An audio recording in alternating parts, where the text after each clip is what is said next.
Good morning, Raptor Freaks. Lexi Otts here, Monday morning, and it is the first game of 2023 tonight against Indiana Pacers in Indiana tonight. And I have the preview for you, all the stuff you need to know and about the game tonight. The Pacers are on a 3-game winning streak right now, and they just won a very close 1-point win over the Clippers, a team we just saw recently.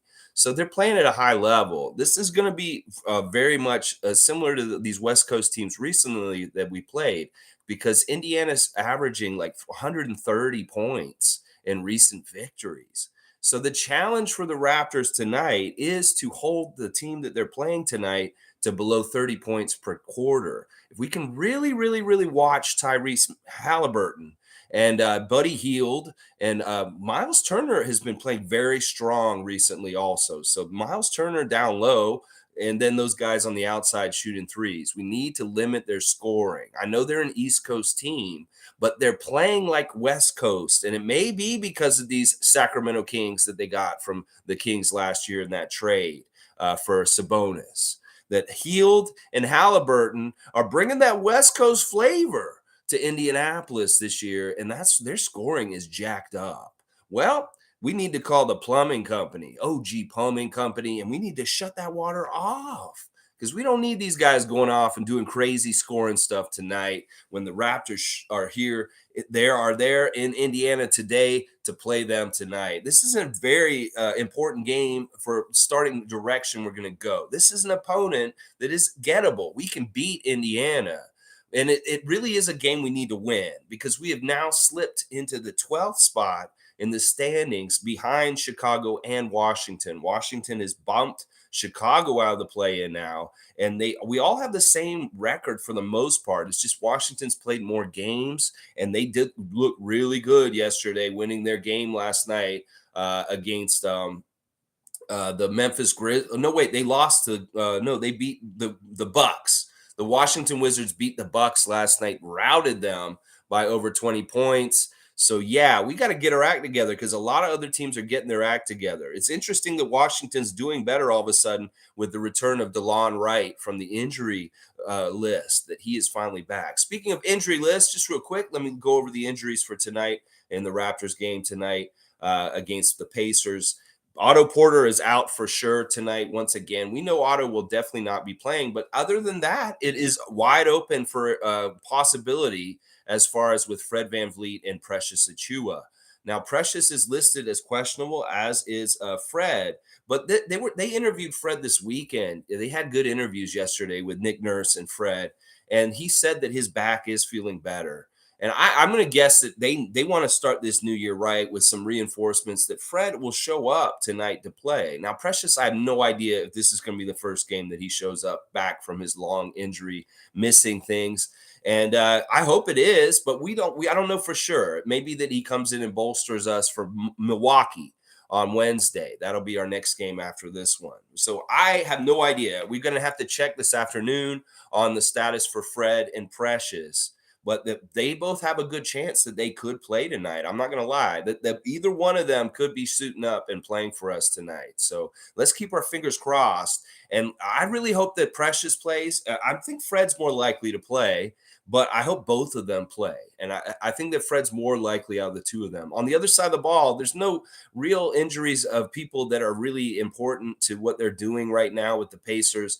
Daniel Tice is out. He has been out because of his knee. And then Kendall Brown is out. He has a stress reaction in his right tibia, and he will be reevaluated again right around now. But really, there's nobody really missing for Indiana that they're relying on right now. Their starting lineup looks like this: Tyrese Halliburton, Andrew Nembhard, Buddy Hield, Aaron Nesmith, and Miles Turner. And then off the bench, you got the great young Canadian rookie, Benedict Mathurin, Chris Duarte, another Canadian, Jalen Smith, Isaiah Jackson, TJ McConnell. O'Shea Brissett is also on that bench and being used often. And Goga his name sounds like when you get zapped by a power socket. They also got Terry Taylor, the Red Rooster, on their bench. So, yeah, that's kind of the overview of the roster for Indiana. Let me check in with you guys in the comments now that I got the injuries out of the way, and let's see how you guys are doing this morning. Monique, good morning. Superfan Monique Lawrence, thank you for all the encouraging, nice messages, everybody, yesterday about what I'm going through right now. It is going to get hopefully easier as time goes on. Yesterday was just really, really raw, and because it had literally just happened like the night before, and I just got up. And it's just, anyway, I don't want to talk about it too much, but I do really appreciate all the nice messages yesterday. And they did really, really help me as far as like knowing people give a shit. And I really do. It really did help a lot. All right, so let's see what Monique is saying. Good morning, everyone, and happy game day. Let's start the 2023 off right. Yes, Monique, I'm all about that. And let's end the Pacers win streak. Please also play Real Angry Delano after the other night, a true doubleheader tonight. That's right. The 905 are playing also tonight at 7 o'clock. They'll be playing at the same time. They're in Long Island playing the Brooklyn Nets G League team. So, yeah, Delano, Ron Harper are with the 905.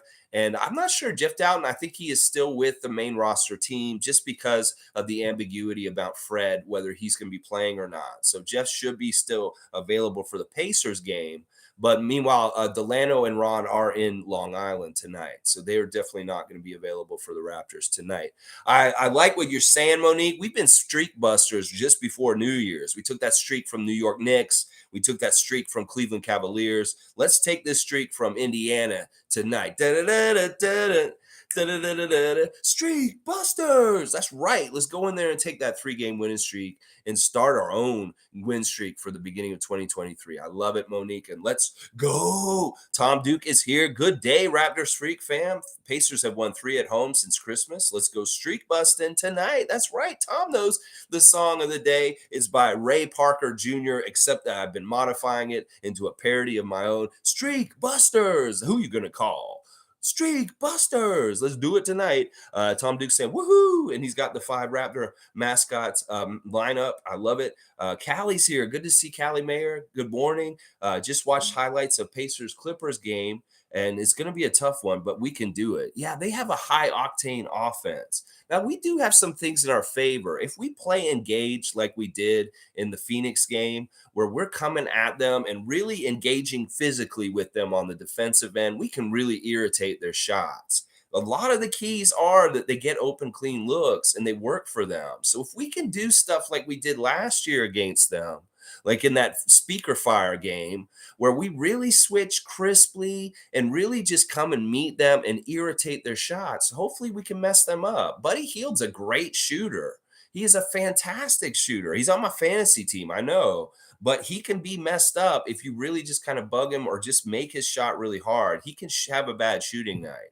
So I think this is a big part of what we need to do is like there's so many points scored by Halliburton and Hield, and that we need to limit what they can get as much as possible. We need some OG-itis on those two guys. So we use our best defenders and play good team defense because they're a shorter team than us. We should be able to cover them up like a blanket, hopefully, and make it really hard for them to score. But Callie's doing the scout. She's watching Indiana and checking them out. And she can see that they have a very capable offense run by Rick Carlisle's coaching, and that they are a dangerous team. And they're not just a mid team. Like they are, there's a whole bunch of teams that are good, even though they have mid records.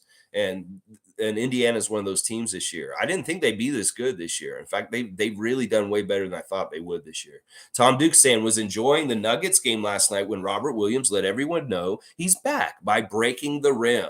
I know. I checked the box scores. I don't really watch the other games. And I was checking the game last night with the Nuggets and the Celtics, and it said delayed. And I'm like, why is there a delay in the game in Boston? Well, I'm finding out this morning that Time Lord bent the rim in the middle of the game, and it took them a very long time to fix the problem.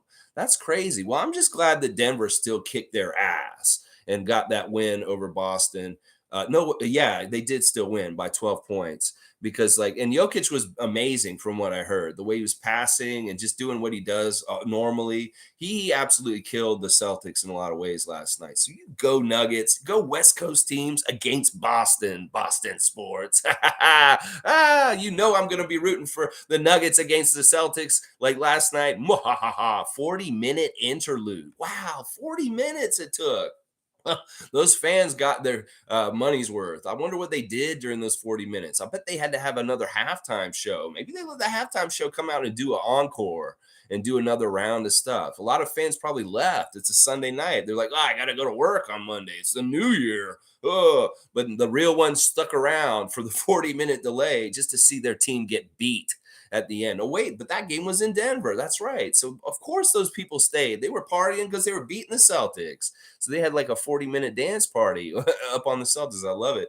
Monique saying, win for Lex tonight. Interviews were solid yesterday. I feel really good about tonight. Expect to win. Nick Nurse's motto, it's only right. I used to go Raptors. I use it. Go Raptors. Go vote. Play the third quarter like we did. Yeah, all this stuff that Monique's saying. She has a lot in there. Go vote. Once again, vote every day for the NBA All-Star. Yesterday was a triple vote day. All your votes counted for 3, and that was fantastic. I made sure I got my vote in there.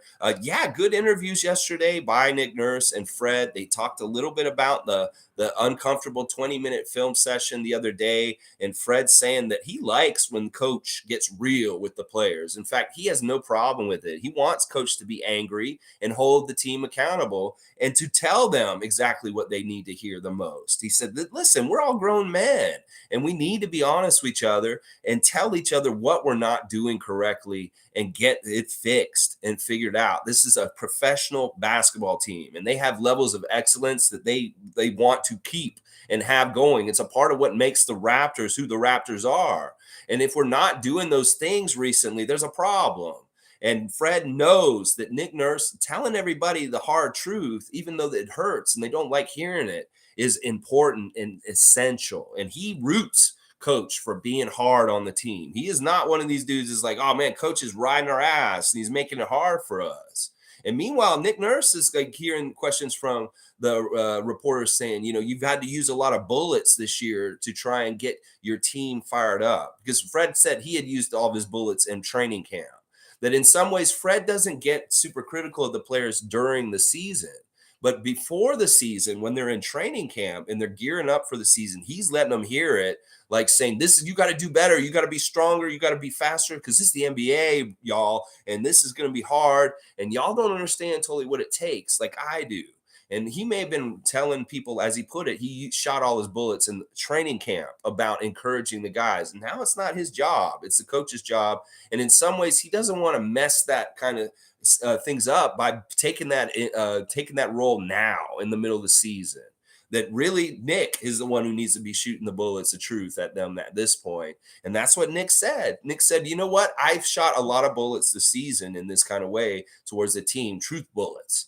But I have many more saved up. And he actually said that he saved up a few from the last few seasons because he hasn't had to use these bullets with the Raptors because of our success and how much effort he's getting out of them. So this was very interesting to hear that kind of stuff about the bullets of truth that are used behind the scenes in team meetings and coach meetings with the team. So I love all that stuff. And yeah, I think the third quarter is a very key quarter in the game, Monique. This is one that you've been very keen on recently, I've noticed. And I think you're right that, like, you know, we can have the great start. We committed ourselves to having a better start at the beginning of the game. And if we win the first quarter, that's usually a good sign. Hold the team under 30 points in the first quarter. All those are good goals. But we can't forget about the third quarter, that the third quarter is also a stumbling block at times and a place where we can get messed up. The other team does adjustments, and you got Rick Carlisle, who's coaching for the Pacers tonight, and that's a very good coach, and he's an adjustment coach. So this is a very key time to be on our toes and to make sure we start the third quarter correctly tonight and not let, like, even if we're winning the first half and we lose a lead early in the third quarter, we don't want to see that tonight, Raptors. We want to see you guys come out with that full effort, not bored on defense, and really engaged and given that perfect, proper effort and rotation and communication on defense. We've seen it on and off recently. We see it on for one game and we see it off for another. You got to have it on tonight, and you have to have it on because this is like kind of getting to make or break your season. that if we don't win a lot in these home games that are coming up in early January, we go out west and our record gets worse and worse. Well, we know what our fate is for this season. So it's up to y'all. Do y'all want to have a winning season? Do y'all want to play some in the playoffs this year? Do you want to get to the playoffs? Well, tonight's the first night you start making that destiny for yourself, Raptors. So you can go either way. And hopefully you're going up with the W's, because that's what Raptors fan nation wants. That's what real Raptors fan nation wants. Nobody really wants to be in the cellar and hoping and praying for somebody like Wemby. Really, we don't want to be that team. And Wemby himself made fun of teams that are tanking for him. He said that that's kind of an idiotic thing, and he thinks that he doesn't condone teams tanking for himself. Wemby, he may not respect the team that gets him. He's like, yeah, you guys have got me, but I don't respect how you got me. That might be how Wemby is. That's funny. All right, let's keep going. Mike is here. Good to see Logical Raptors Fanatic. Watched both your clips from the last 2 weeks. Good stuff, Mike. I love the stuff on Thad Young. So illuminating about his career. And listen, the things that you're teaching about Thad in your new clips could be applied to Scotty in some ways. That I've said recently that Scotty Barnes may have different parts of his career where he has different kind of roles and different things that he does. Like last year, his rookie year is very different than this year, obviously. And it is a role change. And what I'm saying is, all right, last year was anything goes, rookie, have fun. This year is like, all right, we want to establish your low post offensive presence and like maybe explore your passing a bit more as a point forward. But next year and down the road, he could morph into a full-on point forward, or he could morph on into like a regular old like center, like kind of what he's already doing right now. I think that Scotty's going to have weird different eras of his career, not having to do with teams, but just having to do with like his role and what he does from year to year. That there may be years where he is very much like a point forward in the future. There may be years where he's like our number one scorer, and he is the guy who carries all the water, is clutch, and the big time scorer too. So we have to be ready for Scotty's roles to morph. And I think that Mike's series on Thad Young recently on his channel really shows you all the different kind of roles and different things that Thad has done over his 16-year career, how he has changed as a player in his role on the teams he's been on. Now, it's on a different level, not as big as Scotty, but it does signify kind of like an NBA player changes who they are through their career. And sometimes they have to do that just to stay in the league. So very cool stuff, Mike. I like it. Let's see. Oh, how hungry are you? Fred VanVleet episode. They were talking about Ibaka being late for stuff. And that's Time Lord, a.k.a. Robert Williams for Boston. Well, it was when he was a rookie, late for everything. Is that why they call him Time Lord? I thought they called him Time Lord because he like defies time and space because of his weird, crazy being able to jump and do things that he does. It was really because he was doing the Ibaka, hold up everybody on the bus to go to the next place. That's funny. I did not know that, Mike. Tom Duke is saying, OG plumbing, let's go. That's right. Cut the water off tonight, OG. No, we don't need no water over Halliburton Falls and Healed. We need to dam you up. We need to dam you up with wait, talking about a dam. Listen, maybe I can get something in order real quick. Justin, can you get down to Indianapolis and maybe like start setting up a big beaver dam on the offense of the Indiana Pacers tonight? So we need to dam them up real good. Dam them up real nice. You can even collect sticks on your way down when you're on your way down there. I'll get you an Uber. I'm sure the price is going to be a lot, but I don't care. We need you to get down there and dam that water up in Indianapolis for Buddy Hield and Tyrese Halliburton. Can you do that? All right. You go now. Yeah. All right. I like that. All right. So we can get some damn action going down there. Damn action. Sounds like I'm cussing. Logical is also saying salute the real ones. Project Truth always. Yes, Mike, thank you. And check out his YouTube channel, Logical Raptors Fanatic. Jimmy Pope is here. Good morning, Jimmy Pope. And thanks once again for the nice words yesterday, Jimmy. Everything y'all were saying yesterday really did help. It made me feel like y'all give a shit. that can go a long way when you're, in a bad place for sure. Morning, Raptor freaks. Yikes, being beside Orlando makes me want to vomit. It looks so weird to see us where we are in the standings. This is not something that we've been used to for like 10 years. To be in the lower third of the Eastern Conference and to have the whole Atlantic Division above us in the standings, it just looks weird and it doesn't look right. And I hate it. I hate it. Raptors, let's finish the season at least above New York. I mean, I don't know. If we're going to be very bad and lose for the rest of the season, maybe it is good that we're at the bottom of the Atlantic. But have some pride. We shouldn't be at the bottom of the Atlantic. Let's get out of here and get back up in the something, somewhere. And I just don't like it either, Jimmy. It looks weird that we're hanging around down there with Detroit and Orlando. I don't like it at all. Paul B saying, let's go Raptors. Let's go, Paul B. Thank you, Paul. Happy New Year's. And always good to see you, Paul. Isaac Campbell saying, let's beat those young Canucks. Better defense for the win. That's right. The defense is very, very key for us. We're going to know what kind of game this is from how it starts. If it's a really high scoring game and we're not playing defense or stopping them, well, we're in trouble. But if we get it to grind it out and it's like a low scoring game, if it's like at the end of the first quarter, it's like 25-23, okay, I'm going to take that. That's going to be good. Anything like that will look good for the Raptors going forward. But if it's like 30, it's like 36-33 in the first quarter, that's not going to be good because we don't want it to be like that. We really do want to make it a very slowed down, grind it out, physical game tonight. It will benefit us the more it is like that.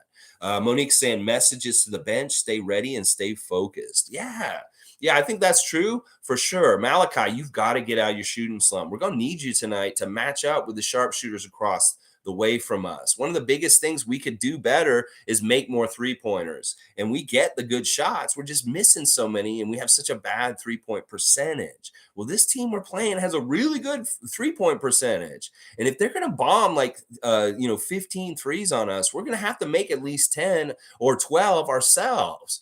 So, Malachi, we're going to need you to wake up and make your open threes this game. You may have had 2 shit games in a row now. Well, this one, we can't afford for you to have a bad shooting game tonight. I'm going to tell you right now. So you better be ready. And the same thing goes with guys like Chris Boucher. You come out with a barrel of energy and come out there and show those young Canadians on the other side how to get in there and get those rebounds and just take over in the ways you can too, Chris. And if you get an open three, you take that three and you make it too. Yeah. Mike's saying StreakBusters. That's right. Who are you going to call? StreakBusters. I can't hear you. Lolita's saying, good morning, Raptors freaks. Hello to all. Thank you, Lolita. Good morning to you. Let's go Raptors. Let's win today. Cool Cat is here. Good morning, Raptor Freak crew. Tonight we have to defend one-on-one. We have to defend the three properly. The entire team can shoot. Our team needs to practice shooting threes, 1K shots, 1,000 shots a day. Yep, vote every day. All right, Cool Cat with lots of stuff there. Vote all-stars, she's saying. And she's also hoping they shoot at least 1,000 threes a day, the Raptors team. I think they shoot a lot. And hopefully that, they'll get these shots back. If Fred comes back tonight and he's figured out his shot, maybe we get a huge game from Fred just all out of the blue, because he's been out and he was kind of struggling before, but maybe he's got it all figured out and he's fresh because he's sat a couple games and he comes in gangbusters and he's really motivated. He did seem very motivated in his interview yesterday. He was no nonsense and he was keeping it real. He was kind of like, I'm not going to give you guys any promises because this could go either way. He understands that, but he also knows that this is how we do things. And if we do things correctly, we should get out of this and we start winning soon. So that's really what Fred wants to do, is he wants to get back to being the old Raptors and being that team that wins and tries their ass off and does everything that we do the way we do it in our culture the last few years. So Fred really yesterday talking about what it means to be a Toronto Raptor and what the excellence that is held to do that. And he's not happy with it. And he's saying, look, I can't promise you that we're going to get out of this and things are going to go positive for the rest of the season, but we're damn for sure going to try. But he's also saying, I don't know how this is going to go down. And he's just being realistic. He's not selling us false goods and saying, yeah, we're going to win. We're going to make it, guys. Just believe in us. He's saying, I don't know. It could go either way. We're just going to have to see how it goes. But I really hope he shows up and he puts in his impression on the game tonight. And once again, if he could be hitting his threes tonight, that'll really help in a shootout against Indiana possibly. Kareem's here. Good to see Kareem. It makes me sad to say this, but Masai will be traveling with 2 first-rounders in his back pocket and a one-way ticket for Birch. We're bringing Miles Turner home. Well, this is the weird thing that happens in the NBA sometimes is you do see teams and all of a sudden you may have a couple days later do a trade with that same team. That's what happens sometimes. Sometimes they show up, the GM like Bobby Webster, and he says, let's watch Turner for a bit. You know what? Let's revisit deal talks here, Pacers, and let's see what you guys are saying now for Miles Turner, because we are interested to a degree.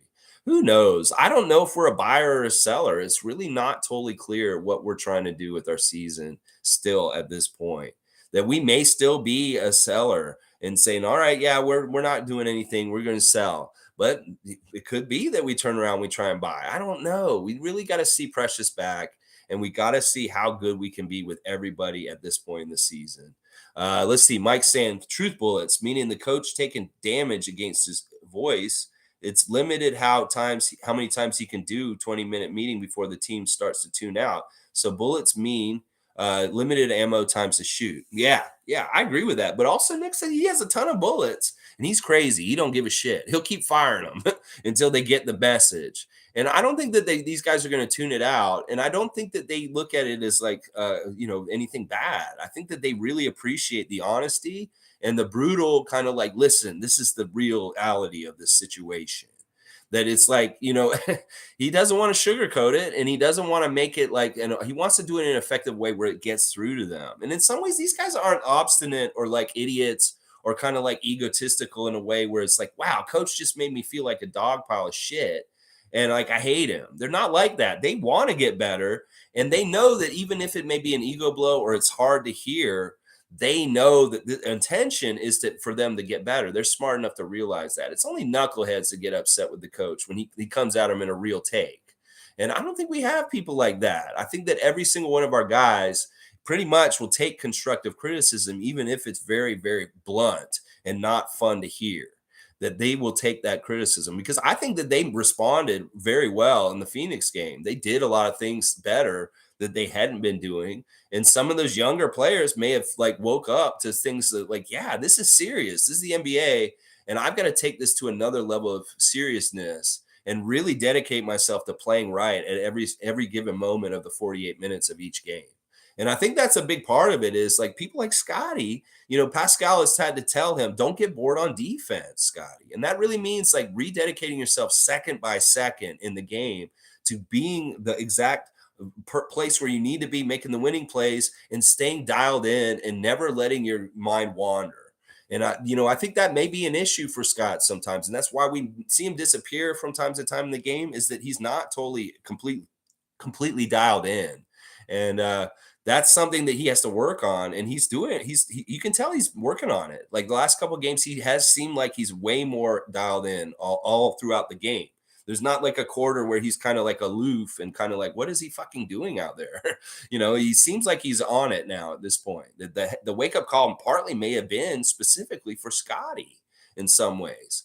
So let's see what else is going on. Monique saying, hit first, guys. Thanks, go Raptors. This game reminds me of back in the playoffs against point guards. PG sucked, and we ran them over. Lex, go intense, go get them. You're talking about when they had Paul George. Yeah, we've had good luck against Indiana in the playoffs when we played them. In fact, they're a team we've beaten very many times over the series with them in past years. You know what? This is a good cue for me to do the ref report. Let's check out how the refs are for tonight for the game in Indiana. Also, I'll give you the refs for the game in Long Island for the 905. First, 905 are in Long Island playing at 7 p.m. tonight. The crew chief for 905 is Angel Kent. The referee is Ryan Sassano, and the umpire is Matt Rafferty. Those are your refs for the 905 game in Long Island. And our refs for the Toronto Raptors at Indiana Pacers game is James Williams is our crew chief. We have not seen James Williams yet this season. He is somebody, he to me, he kind of looks like Courtney Kirkland. I get them so mixed up, him and Courtney Kirkland, but he's nicer than Courtney Kirkland. James is in his 14th season as a ref. He's from Memphis, Tennessee, but now lives in Chicago. His favorite TV show is Snowfall. His favorite movie is The Shawshank Redemption. His favorite meal is soul food. So we need some soul food today, Tom Duke. His favorite app is Ref Masters. That sounds like a secret app for refs on how to become a better ref. So his favorite app is a referee app. That's pretty cool. His bucket list is to become the mayor of Chicago. James Williams, if you want to be the mayor of Chicago, I'll vote for you. Seriously, if you help us tonight. Seriously, I have nothing to do with Chicago, but I'll put a vote in. They have weird voting system there with dead mobsters and dead people voting in Chicago. So I'm sure you won't mind a guy in Toronto voting for you for the way y'all's political system is in Chicago. Most would like to visit Africa, and his hidden talent is throwing a baseball. I think a lot of people can throw baseballs. Maybe he can throw it really far or something. I don't know. Now, James Williams graduated from Purdue with a bachelor degree in law and society and history, and he was honored as an outstanding graduating senior by the School of Liberal Arts. So this is a smart guy who studied law and history. And also, he enjoys reading, sports, movies, traveling, working out, and biking. So, yeah, James Williams is our first ref. Our record is the best with him out of the three refs. He's going to be the nicest ref to us tonight, guys. The other two refs are kind of eh. Let's just put it that way. James Williams, we win 54% of the time when he's refereeing. Meanwhile, the Pacers win 51%. So the difference isn't that much, 54 to 51%. But he is the nicest ref out of the other two. The other two are the second one's really bad. The third one is he's just really new, and we know about him. All right, the second ref is Murat Kugat. Yeah, Kugat. I can't stand Kugat. He is from Kiev, Ukraine. I'm sorry about your home country, but yeah, he lives in Boca Raton now. His favorite TV show is Family Guy. His favorite movie is Catch Me If You Can. His favorite musician is Billy Joel. We didn't start the fire. It's always burning. We didn't start the speaker fire. It just turned on all of a sudden in the game. Favorite book is Tuesdays with Maury. His favorite meal is sushi. So we need some soul food and sushi today. Favorite app is Amazon. He'd most like to visit Japan. And his hidden talent is he's a magician. Well, don't be no crazy magician tonight, Kugat, with seeing some magical thing happen and making some shit up with your calls on the court tonight. He is one of the worst refs for us statistically. We win only 38% of the time in the 15 years he's been in the league. That is horrible win percentage considering the Raptors have been one of the top teams in the league in the last 15 years. And we only win 38% of the time when he's refereeing. And we even lost the only game he's refereed for us this season so far. Meanwhile, for Indiana, they win 63% of the time with Murat Kugat. So, yeah, that's Kugat. And let me see if there's any other kind of fun fact about him as far as things. He's a former head men's basketball manager for St. John's University. In addition to being an amateur magician, Kugat enjoys playing the piano, volleyball, and golf.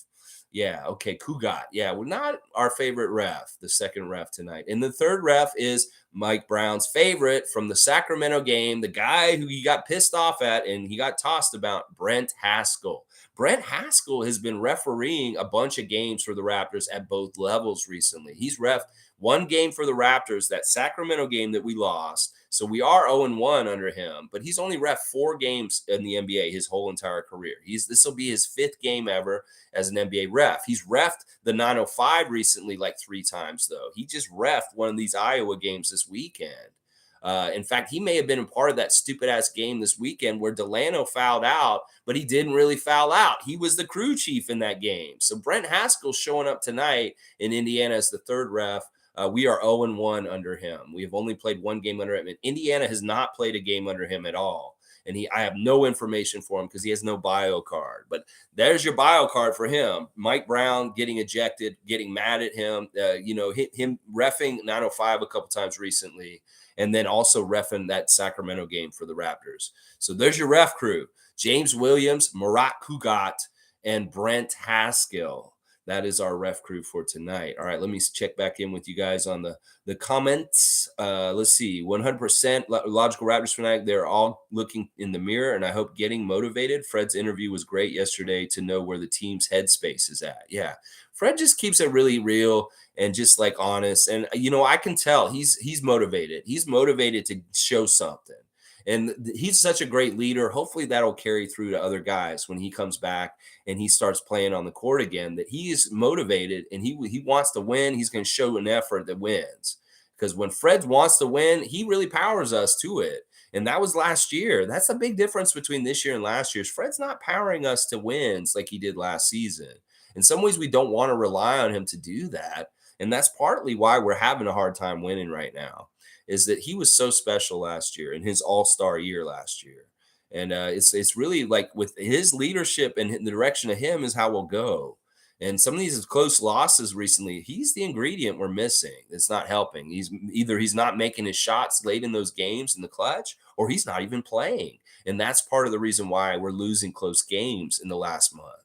And I don't like that. I don't like that at all. We got to go back to winning close games because of leadership from Fred being on the court and making shots when we need them late. Monique is saying, yeah, hit first. Go, thanks, go Raptors. This game reminds me of back. Okay, I read that one already. Sorry.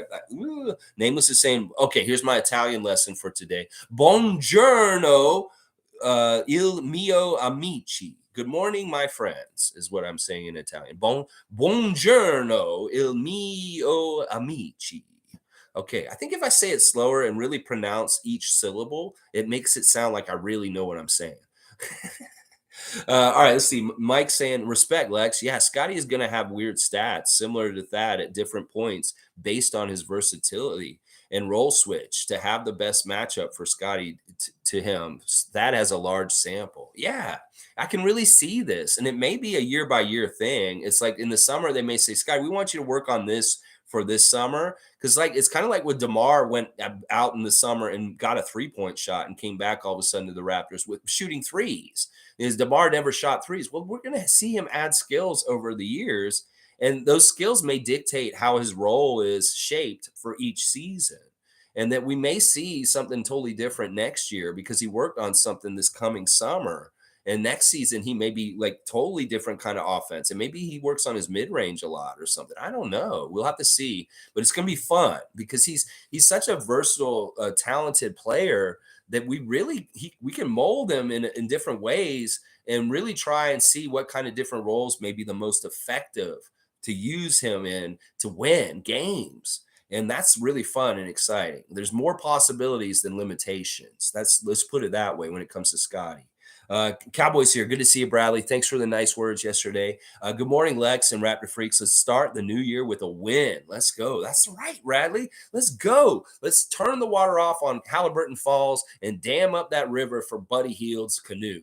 We don't need you coming down that river in that canoe, Buddy Hield. We need to get that dam going. You got that. Go get it done, Justin. Get down there right now. Ooh. All right, let's see. Cool Cat saying, the players have to produce. They know the team can be blown up by Masai and Bobby. Nick Nurse sessions are critiques with facts and solution to salvage their career and legacy at stake. In fact, Fred said, we are messing with our own careers. We're messing with coach's career, and that ain't cool. It's our livelihoods, and we don't need to be doing that. They love and respect Nick Nurse. Let's not get it twisted. Nobody's tuning anybody out. If anything, they want to help protect and save Nick Nurse's job. Why wouldn't you want to make good things for Nick Nurse because he lets you be who you are? It could be that it's a nightmare playing for other coaches. In fact, I think or Fred said in his interview yesterday, I played for a few different coaches, and Nick is my favorite, or like the nicest one in some ways. He's played for tough coaches. And then Nick is the players coach out of all of them, the one that kind of listens to the players and is nicer and lets them do what they want. So it's like, of course, these players want to protect his job because he allows them to grow and develop and become better players to make more money. And they're smart. They understand that. And Fred said it outright. He said, we're messing with our livelihoods and we're messing with our coaches. And we don't need to be messing with that. We need to take this seriously and make Nick look good and make ourselves look good. Is basically what he was saying. Very interesting. Monique is saying, I must make your free throws or Jimbo Sand's going to make you sleep in the gym like Giannis did in the past growing up. That's funny. I didn't know that. When Giannis missed free throws, they made him sleep in the gym. I thought that partly Giannis just had to sleep in the gym because he didn't have anywhere to go and that they were in a bad place at that time. But yeah, this is good. This is good advice. The free throws have been up and down at times. They've been pretty good for the most part recently. Our guys have been shooting about 80% or higher recently in games. But in some games, they don't. They do mess up and start missing a lot of free throws. They shoot around 60 or 70% of free throw line. That's no good. So we need them to get like 80% and higher at the free throw line and concentrate and really make those count. Pascal, I want to see you breathe at the free throw line. You can't just go up there and just put it up there. Go do that little move, Pascal, and that dribble, and then you will make it. Because when you don't do it, you miss. That's what's been happening. I noticed if you don't do your routine, you miss. So you really got to take that deep breath and take a moment and just get in the right place.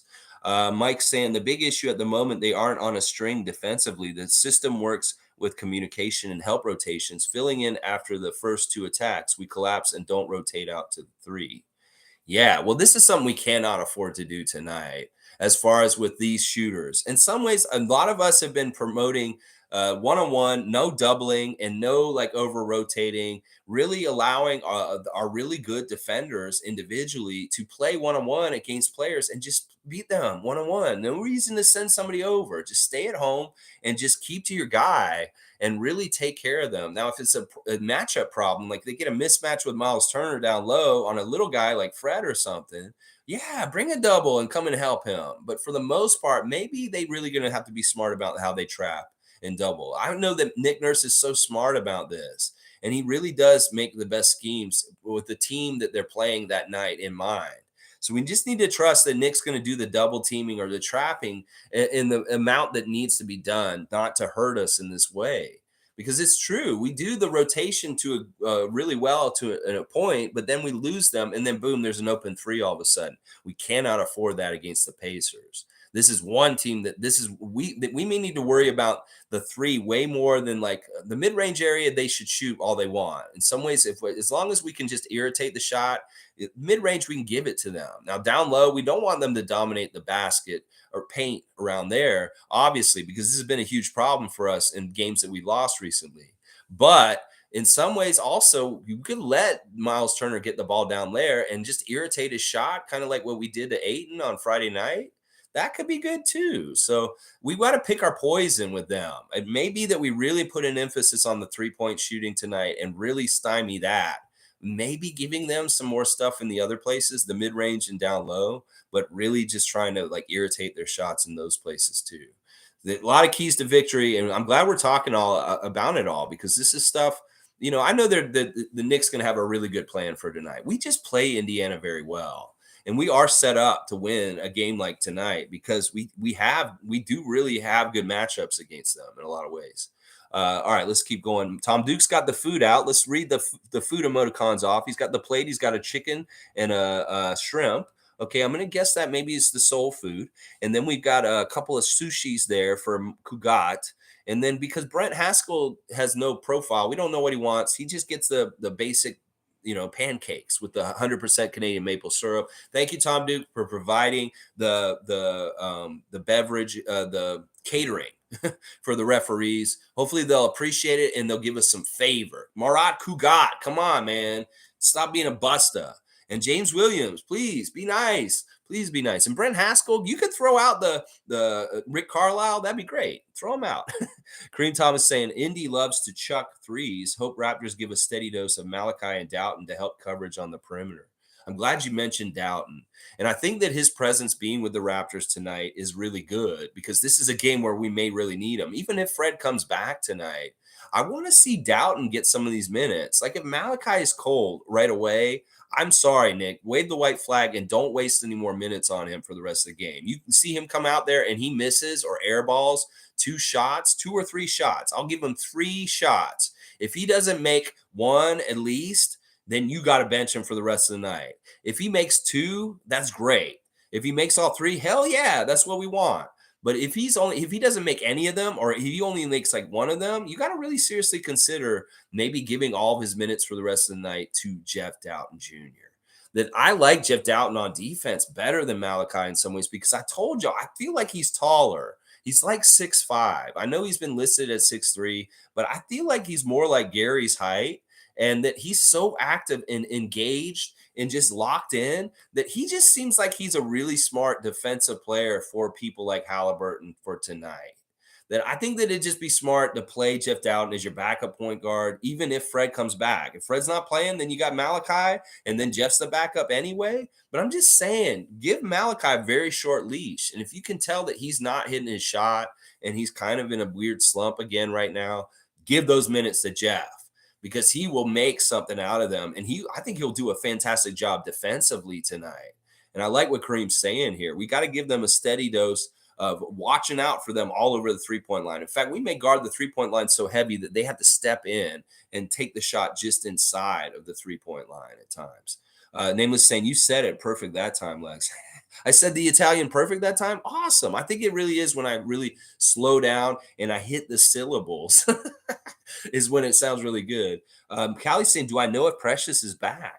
I can speculate. I mean, listen, I'll give you a percentage of my prediction that he may be back tonight. I'm going to say that he may be like 70% that he will be back tonight. So that's pretty good. That's like the only 30% he won't be there. So that's my percent. Just educated opinion, kind of like looking at it from the outside, not really knowing and kind of bullshitting. I would say he's 70% likely to play tonight. So, Callie, I hope he does. And I think if he doesn't come back tonight, he will definitely be back on Wednesday for Milwaukee. We thought he'd be back last Thursday or Friday, but they said, well, we're going to put it off for a little bit more. They're still ramping him up. This is the thing. He's going to come back and hopefully he'll be ready to go like full minutes because they're ramping him up. He's not like doing the normal, like, all right, he's ready to play and we got to ramp him up during the game. They're ramping him up before he even comes back.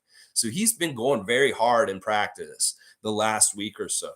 He has been going heavy, heavy hard. And they had a good practice yesterday is what Fred said. He said that they had a really good practice yesterday morning and that hopefully they can carry that energy and practice stuff over into a win tonight. They got on the plane after practice yesterday and flew to Indiana, and they're over there now. Let's see. Mike's saying Nick has mentioned that part of his style and letting other coaches be the voice to not wear out the effectiveness of the times he voices something. We do need a guy to have that impact and reserving it. Yeah, and I can tell that he does this, Mike, from that open coaches practice. The open coaches house that I went to on the Sunday a couple of weeks ago was really illuminating. He's so quiet during practice. I think you're right that he really reserves his voice to really make an impact when he has to say stuff about it. Otherwise, it's like Jim Sand, Nate Bjorngren, Earl Watson, Rico Hines, Adrian Griffin. Those guys are the guys that are in the guys' ears and really kind of micromanaging underneath Nick Nurse. They're the ones who are kind of doing all the grunt work, and their voices are heard more so that when Nick does clear his throat and say, guys, listen, it then really kind of makes an impact because they hear it. They, other than hearing him in the game yelling and telling them what to do, maybe he isn't on them very much. And when he does, it's super effective because of this, what you're saying, Mike. I agree with this because I saw it in their practice. The whole practice was ran by Jim Sand. He was the only one talking and telling everybody to go. And Nick just stood back and he didn't say anything. He had his arms crossed and he just watched the whole thing. He didn't direct them or anything. He was just observing and taking it all in. And so I could see how they reserve his voice for very important speeches and motivation. Yeah, that's really good point in putting out that right now, Mike. Thank you. Canadian Cowboy saying, is Precious back? Any news on that? And if not, I've got a bold prediction. Koloko, 2 of 3 from 3. Over 20 points, 10 rebounds, 6 assists. Let's go. Hope Freddie uses him in a pick and roll. Big dunks. Wow, a lot in there, Bradley. A lot of hoping for Koloko, and I like that. I mean, he hit 1 3 in this last game. I don't think we should expect him to hit a 3 every game. This may be a once in a blue moon kind of thing with Koloko. First of all, I don't think we should be setting up our offense where he should be getting a lot of 3-point attempts. That was really just the breakdown to the point of our offense that we have to take that shot with him because of the way the defense played him that play. So I don't think we're going to see Koloko take very many 3-point attempts, but that's wishful thinking. The other stat line I love to see: 20 points, 10 rebounds, 6 assists from Koloko. Well, first of all, has he been showing any passing? So 6 assists may be tough too, but I love the 20 points and 10 rebounds. But that may be a little high thing, like a bit high too. I wouldn't take that bet from Bet Rivers if I was going to say that. As much as I'd love to see it, Bradley, and I know you would because he's on your fantasy team. But yeah, we'll have to see. We'll have to see how Koloko does tonight. I don't know. Is it a good matchup to start him? Maybe there's some things that Koloko's figured out in the last week that can limit his defensive weaknesses that make him such a problem when we start him. I'm still not big on starting him. I want him to be a role player off the bench right now because he does not establish low post physicalness in the way that I like to start. And if Miles Turner is going to be trying to be a big bad man in this game and get like a 2020 game, like some big guys have recently against us, we can't have that. So in some ways, I'd really like to see Kem Birch start. I know I keep saying it over and over again. Start Kem Birch, Nick Nurse, and put him up against Miles Turner and see if you can set the tone of physicality with keeping Miles out of the paint and getting easy baskets and just eating us alive on the rebounds. We need Kem Birch to stymie him. He's the best one to do it. I love Koloko, and I think he will get some good time out there tonight, but I don't necessarily think he should be starting because this is a matchup maybe not good for him to start. Click saying Miles Turner, Ben Mathurin, and Tyrese about to light us up in corner threes. They've been playing very good as of late. Man, if they're going to be shooting them corner threes, well, we need to really get to them in those corners and not allow it. You know, man, Click, I hope you're wrong.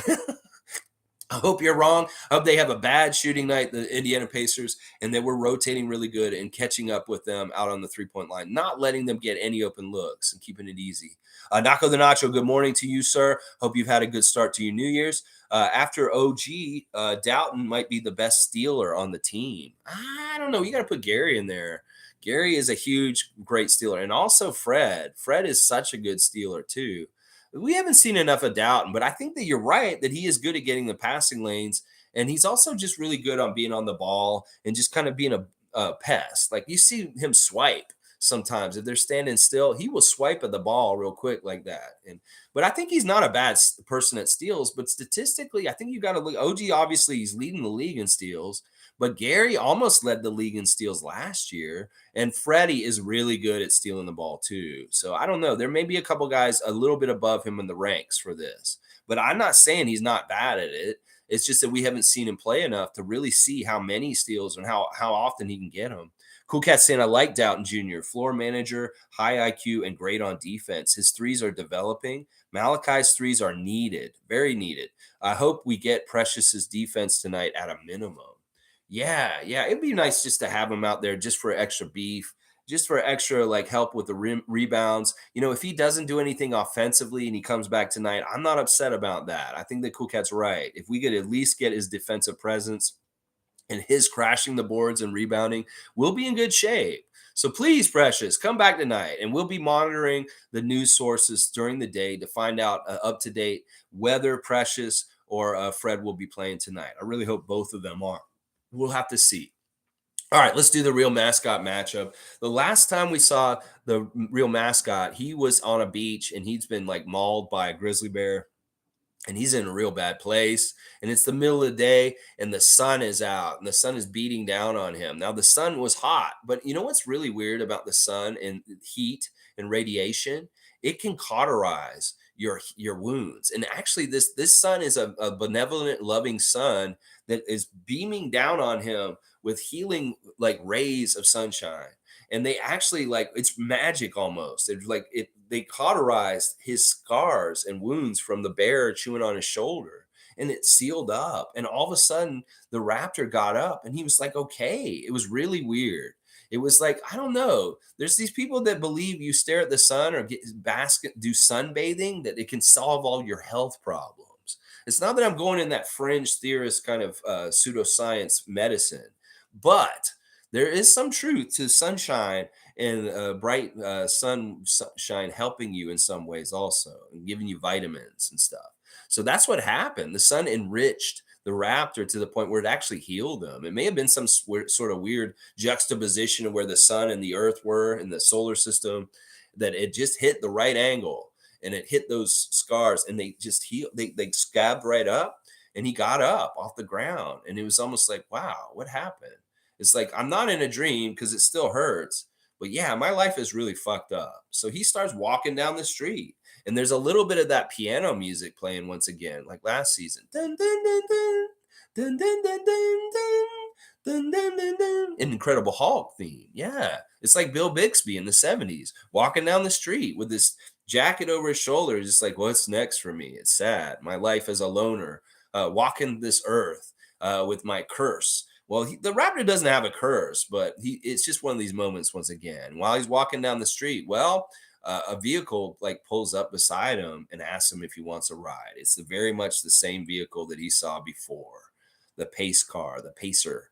And it's an old 70s car. I don't know if you guys know about pacers. Pacer is not just a pace car for the Indianapolis 500. A pacer was a car made by, I think it was made by AMC, or not AMC, GMC. Why would I say AMC? That's the movie company. GMC. I think it was GMC Pacer or something like that. It's a really weird car with like a weird hatchback on the back. It's kind of in the category with the Yugo and the Pinto. Not a car that's like everybody's like, yeah, real cool and stuff like that. I think they drove a Pacer in Wayne's World. That was the car that they were rocking out to in that movie. So that's the car that just pulled up next to him. And the person in the car is saying, hey, you need a ride. Well, will the Raptor get in the car, or will he say, no, I'm good? We'll find out next time on the Real Mascot Matchup. He is hitchhiking down the road like Bill Bixby on Incredible Hulk, and there's a Pacer next to him. I guess this is set in the 70s. I don't know. I don't get it. Good stuff. All right, let's see. Alistair's here. Good to see Alistair. Happy Monday. Gary is better than OG and Scotty because if he is more consistent, it wouldn't even be a discussion. You're talking about if he played more or he got more minutes consistently, Gary. Yeah, I don't know. Maybe you're right. Gary had the best steals on the team last year. He was like our leader in steals last year for sure. But OG has definitely risen up and taken that this year, just because he had so many crazy amounts of steals early in the season. And I think he still is leading the league in steals presently, which is good. Tom Duke's got the sun comes out, and then the dinosaurs has music. He's dancing, and then the car. We got to see if he gets in the car. Yeah, we'll find out next time on the Real Mascot Matchup. Canadian Cowboy saying there's only 6 likes and 22 freaks on live chat. Everybody smash the like button. And also, I think Boucher has a big game tonight. Let's go. Yeah, I'd like to see that. We need to get him mixing it up in there, getting those offensive rebounds, those putbacks, and just getting us more shot opportunities. You go, Chris Boucher. You do your regular what you do, man. And Tom Duke is hitting those likes. Thank you, Tom Duke. Thank you, Bradley, also. All right, let me just do a wrap up real quick. What are we? We're just under an hour. Maybe I can get this done right at an hour. Once again, I'm looking at the standings this morning for the Raptors, and it's sad. We're in 12th. We are below Chicago and Washington out of the play-in at this point, even though we are at the same place, really kind of statistically. We're all 9.5 games back. But the tiebreaker has us in that spot next to Orlando. We got to change that. And a real easy way to change that tonight is to beat the Indiana Pacers and get one more win than the Bulls, one more win, and have a better record than the Wizards and jump back into the 10th spot in the play-in. So Raptors, let's do that. Let's do that. We need to do that.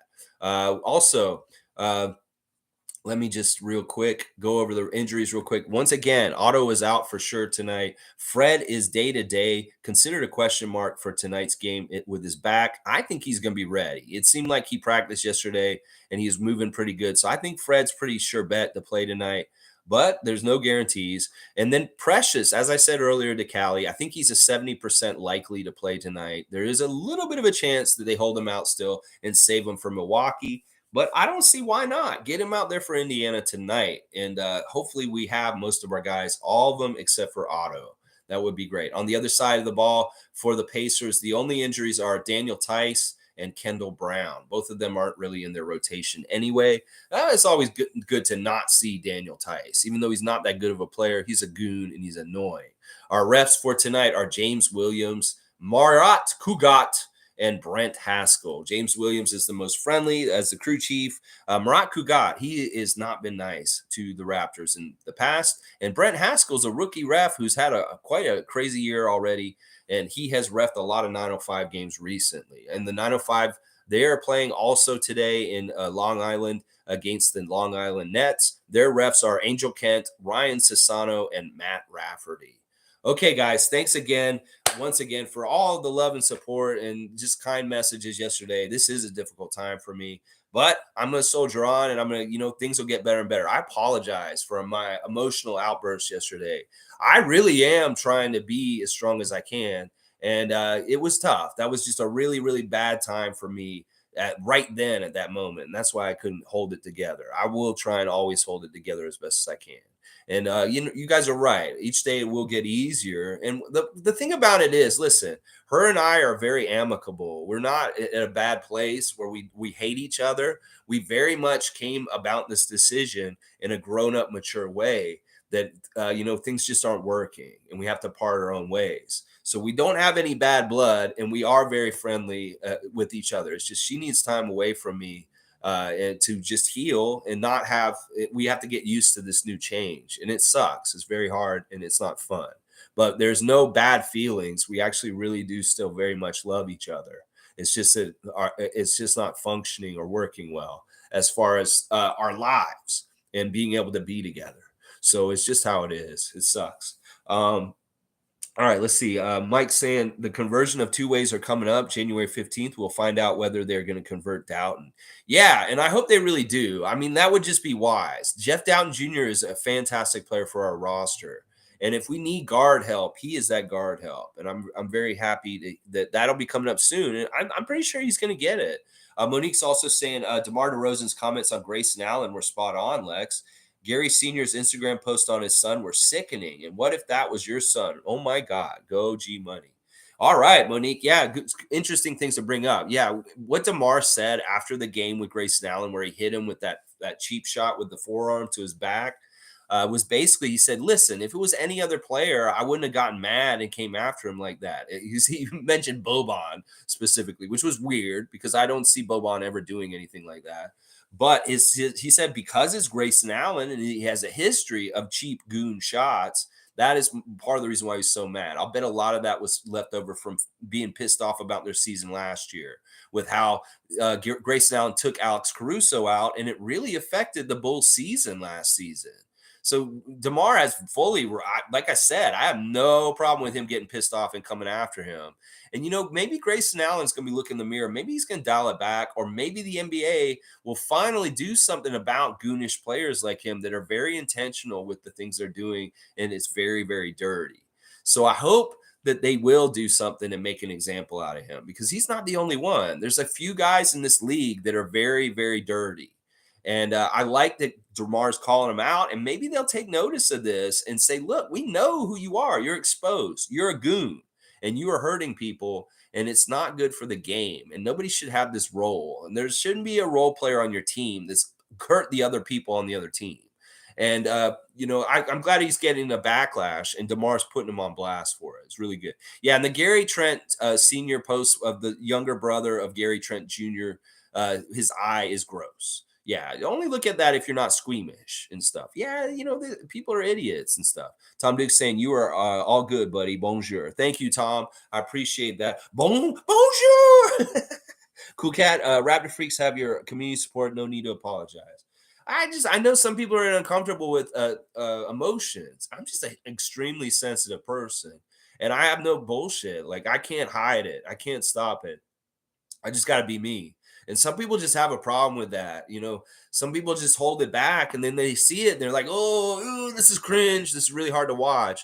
And I can understand how my stream yesterday was very hard to watch.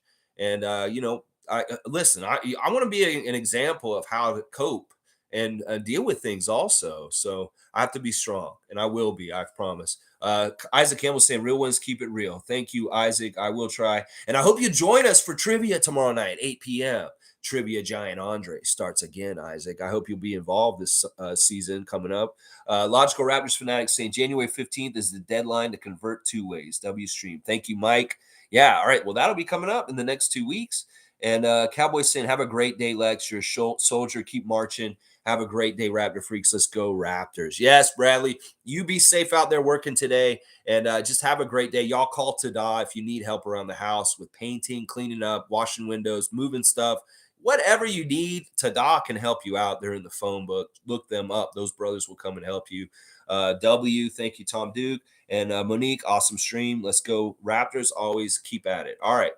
Thank you, Tom. That's a nice thing to say. And then Jimmy saying, you see that Killian Hayes only got 3-game suspension. I thought he'd get more. I know. That's crazy. Like, they gave Serge so much more for Marquise Chris. And he really did strike him with a fist to the back of his head. Now, whether he actually knocked Mo Wagner out or Mo Wagner was just playing possum. Like he could have very well did that. Like it's like a football player when they get kicked a little bit, they fall down and they act like they just like had a coronary or something.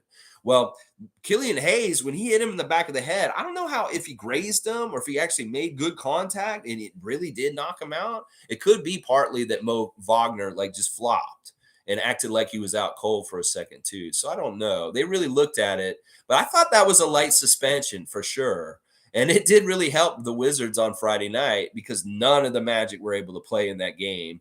And the Pistons, they weathered it pretty good because they only missed like 3 guys. Meanwhile, the Magic were missing like 9 guys. It was crazy. Yeah, I didn't totally agree with the suspensions with how they were meted out and who got what, because Mo Wagner, he got just 1 game less than him. He missed 2 games and Hayes is missing 3. I don't know. It is what it is. The NBA is crazy and weird with their stuff. Absolving people of text. I absolve you of text. Nick Nurse, absolve. And Delano, you're not really fouled out. You can get back in the game. All of a sudden, wait, you told me I was fouled out. What the fuck is this? 905. These refs in the G League told him he fouled out and took him out of the game. It's crazy. Tom Duke saying he was not knocked out, but well played, Wagner. Yeah, he wasn't. That was a glancing blow. It didn't even look like he put anything into it. And like, where did he hit him? Like, where do people get knocked out that easy from behind their back like that? Unless it's like a wrench or they're hitting them with something heavy. If it's a glancing blow, it's like, okay, what did you do? You giving me a back massage? No. And then he went boo. And like the way he fell, you could tell. It's a little bit like, okay, this guy watches a lot of football, soccer. Is what's going on there. All right, guys. Thanks again for joining me this morning for a preview for tonight's game against the Indiana Pacers. Let's go Raptors. We got to start this year right with a big W. Let's take care of their 3-point line. Let's take care of Miles Turner down low. We can't let him do a Zubac on us. We cannot let Halliburton and Hield be the guys that are scoring the most points. We need Pascal to score the most points. We need Freddie hitting the threes. We need Scotty Barnes to be a big bully down low. We need OG Anunoby doing it too. And we need all these guys hitting their shots and playing very well together, communicating well. You guys do this tonight. We match up well with Indiana. We can beat them and start this year off with a win and end their win streak that's going on right now. I believe in you, Raptors, and I will be rooting for you so loudly tonight to get this first win tonight. So y'all have a great Monday. Please like, comment, subscribe, and share my channel if you wish. And I will see you guys tomorrow for the reaction to the game tonight. Hopefully it's a reaction to a beautiful big W, baby. So let's go Raptors!